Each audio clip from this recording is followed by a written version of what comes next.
Hello mga ka-fix! What's up mga higala? Another day, another repair vlog na sata. Excited na ba mo?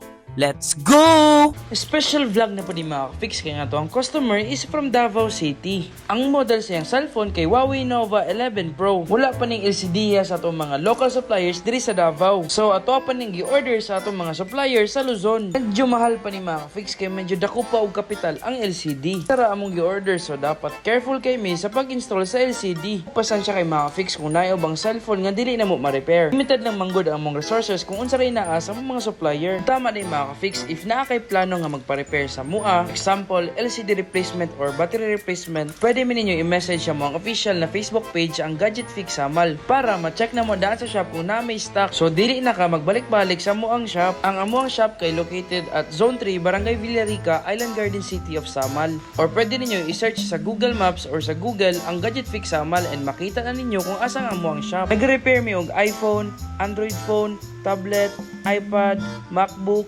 laptop o TV. From parts replacement to motherboard level of repairs ang kaya diri sa Gadget Fix Samal. And once again, salamat dahil ma'am and sir sa pagdayo diri sa Samal para magpaayos ilang cellphone ug makita niyo mga fix nga okay na ang cellphone.